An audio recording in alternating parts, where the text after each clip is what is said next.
Hello दोस्तों, आज के इस वीडियो में देखेंगे क्लास 10 के सोशल साइंस का वीवीआई ऑब्जेक्टिव क्वेश्चन जो ना आपके बोर्ड परीक्षा 2024 के लिए बहुत महत्वपूर्ण है। यहां से आप लोग का 10 वो क्वेश्चन एग्जाम में रहेगा, तो आप लोग वीडियो को पूरा लास्ट तक देखिएगा। मतलब एकदम गेस क्वेश्चन चूज करके लाए सिर्फ आप लोगों के लिए। देखिए पहला क्वेश्चन करें ना, जमशेदजी टाटा ने Tata iron and steel company की स्थापना कब किए थे? जमशेदजी टाटा थे वह Tata iron and steel company की स्थापना कब किए थे? तो देखिए 1960 ईस्वी में ना Tata iron and steel company की स्थापना की गई थी। अगला क्वेश्चन कर रहे हैं ना, बाजार का स्वरूप विश्व व्यापारी किस क्रांति के बाद हुआ? बाजार का जो स्वरूप था ना वह विश्व व्यापारी किस क्रांति के बाद हुआ? तो देखिए औद्योगिक क्रांति के बाद ना बाजार का जो स्वरूप था वह विश्व स्तर पर होने लगा। अगला क्वेश्चन कर रहे हैं ना, कागज का आविष्कार किस देश में हुआ था? कागज का आविष्कार ना सबसे पहले किस देश में हुआ था? तो कागज का आविष्कार ना सबसे पहले चीन में हुआ था। चीन में कागज का आविष्कार सबसे पहले हुआ था। अगला क्वेश्चन कर रहे हैं ना, नेपोलियन संहिता किस वर्ष लागू की गई? नेपोलियन जो संहिता था ना उसको किस वर्ष लागू किया गया था? तो यह ना 1804 ईस्वी में ना नेपोलियन संहिता को लागू किया गया था। 1804 ईस्वी में नेपोलियन संहिता को लागू किया गया था। अगला क्वेश्चन कर रहे हैं ना, भारत में सबसे बड़ा लौह अयस्क उत्पादक राज्य कौन सा है? भारत में सबसे बड़ा लौह अयस्क यानी लोहे का उत्पादन करने वाला कौन सा राज्य है? तो देखिए इसका सही आंसर होगा ना कर्नाटक। कर्नाटक क्या करता है? सबसे ज्यादा लोहा का अयस्क का उत्पादन करने वाला राज्य है। तो कर्नाटक को आप लोग याद रखिएगा। अगला क्वेश्चन कर रहे हैं ना, कपास उत्पादन के लिए उपयुक्त मिट्टी कौन सी है? मतलब कपास की खेती करने के लिए उपयुक्त मिट्टी कौन सी है? तो देखिए इसका आंसर होगा ना काली मिट्टी। काली मिट्टी पर ना कपास की खेती करना क्या है? उपयुक्त है, यानी सबसे उपजाऊ होती है काली मिट्टी कपास की खेती के लिए। अगला क्वेश्चन कर रहे हैं ना, बॉक्साइट का उपयोग किस उद्योग में होता है? बॉक्साइट का उपयोग ना हम लोग किस उद्योग में करते हैं? तो बॉक्साइट का उपयोग ना हम लोग एल्युमिनियम के उद्योग में करते हैं। एल्युमिनियम के उद्योग में बॉक्साइट का उपयोग किया जाता है। अगला क्वेश्चन कह रहा है ना, क्षेत्रवाद की भावना का दुष्परिणाम होता है। क्षेत्रवाद की भावना का दुष्परिणाम क्या होता है?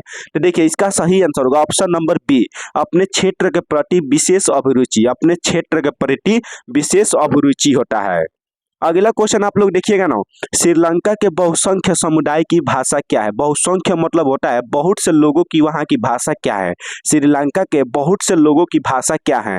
तो देखिए इसका सही आंसर होगा option number C, Sinhali. Sri Lanka के ना बहुत से लोगों की समुदाय भाषा है सिंहली है। क्या है? सिंहली। अगला क्वेश्चन कर रहे हैं ना, एक अर्थव्यवस्था के किस क्षेत्र को सेवा क्षेत्र कहा जाता है? एक अर्थव्यवस्था के किस क्षेत्र को सेवा क्षेत्र कहा जाता है? सेवा क्षेत्र किस क्षेत्र को कहा जाता है? तो देखिए तृतीय क्षेत्र को ना सेवा क्षेत्र कहा जाता है। तृतीय मतलब होता है तीसरा। तीसरा क्षेत्र को हम लोग सेवा क्षेत्र कहते हैं। अगला क्वेश्चन कर रहे हैं ना, विश्व व्यापार संगठन की स्थापना हुई थी। विश्व व्यापार संगठन की स्थापना कब हुआ था? तो विश्व व्यापार संगठन का स्थापना 1995 ईस्वी में हुआ था। 1995 में विश्व व्यापार संगठन की स्थापना की गई थी। अगला क्वेश्चन कर रहे हैं ना, संसार के चावल उत्पादक देशों में भारत का स्थान है। संसार के चावल उत्पादक देश में भारत का कौन सा स्थान है? मतलब भारत कितने नंबर पर आता है? तो भारत आपका आता है ना दूसरा नंबर पर। चावल उत्पादक में भारत दूसरा नंबर पर आता है। अगला क्वेश्चन कर रहे हैं ना, भारत में वर्तमान रेल मंडलों की संख्या कितनी है? भारत में वर्तमान मतलब अभी में रेल मंडल की संख्या भारत में कितनी है? तो देखिए इसका सही आंसर होगा ऑप्शन नंबर बी, 16। भारत में रेल मंडल की संख्या 16 है। अगला क्वेश्चन कर रहे हैं ना, भारत के किन किन शहरों में मेट्रो रेल सेवा उपलब्ध है? भारत के किन शहरों में मेट्रो रेल सेवा उपलब्ध है? तो देखिए इसका सही आंसर होगा ना कलकत्ता एवं दिल्ली। कलकत्ता एवं दिल्ली में मेट्रो रेल सेवा उपलब्ध है। अगला क्वेश्चन कर रहे हैं ना, भारत का राष्ट्रीय पक्षी है। भारत का राष्ट्रीय पक्षी क्या है? तो भारत का राष्ट्रीय पक्षी मोर है। क्या है? भारत का राष्ट्रीय पक्षी मोर है। तो इसको याद रखिएगा ऑप्शन नंबर सी, मोर होगा। अगला क्वेश्चन कर रहे हैं ना, सोपानी कृषि किस राज्य में प्रचलित है? सोपानी जो कृषि है ना वह किस राज्य में सबसे ज्यादा प्रचलित है? तो इसका सही आंसर होगा उत्तराखंड। उत्तराखंड में ना सोपानी कृषि बहुत ज्यादा प्रचलित है। अगला क्वेश्चन कर रहे हैं ना, रूस की बोल्शेविक क्रांति का नेतृत्व किसने किया था? रूस में जो बोल्शेविक क्रांति हुआ था ना उसका नेतृत्व किसने किया था? तो उसका नेतृत्व किए थे लेनिन। लेनिन क्या किया था? उसका नेतृत्व किया था। बोल्शेविक क्रांति का नेतृत्व लेनिन किया था। अगला आप लोग क्वेश्चन देखिएगा ना, सूचना के अधिकार संबंधित कानून कब बना? सूचना के अधिकार संबंधित कानून को कब बनाया गया था? तो इसको बनाया गया था ना 2005 में। देखिए सूचना के अधिकार संबंधित जो कानून था ना उसको 2005 ईस्वी में बनाया गया था। अगला क्वेश्चन कर रहा है ना, निम्नलिखित खनिजों में कोडरमा किससे संबंधित है। निम्नलिखित खनिजों में कोडरमा है ना वह किस चीज से संबंधित है। तो इसका जो संबंध है ना वह अभ्रक से है। किस चीज से है, अभ्रक से। कोडरमा का संबंध अभ्रक से है। अगला आप लोग क्वेश्चन देखिएगा ना, निम्नलिखित कौन राष्ट्रीय दल नहीं है, इसमें से कौन एगो राष्ट्रीय दल नहीं है। तो देखिए इसका सही आंसर होगा लोक जनशक्ति पार्टी।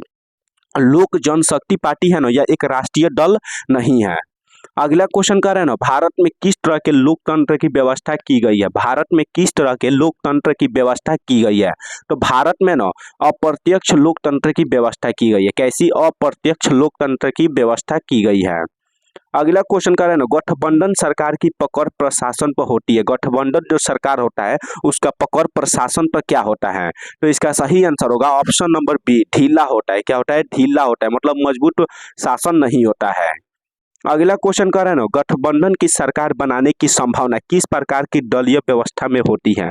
गठबंधन की सरकार बनाने की संभावना किस प्रकार की दलीय व्यवस्था में होती है। तो इसका सही आंसर होगा ना बहुदलीय व्यवस्था में, बहुदलीय व्यवस्था में होती है।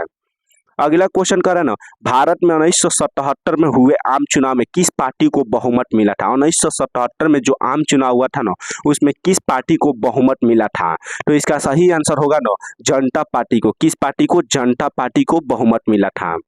अगला क्वेश्चन कर रहे हैं ना, भारतीय संविधान की 8वीं अनुसूची में कितनी भाषाओं को स्थान दिया गया है। भारतीय संविधान की जो 8वां अनुसूची है ना उसमें कितनी भाषाओं को स्थान दिया गया है।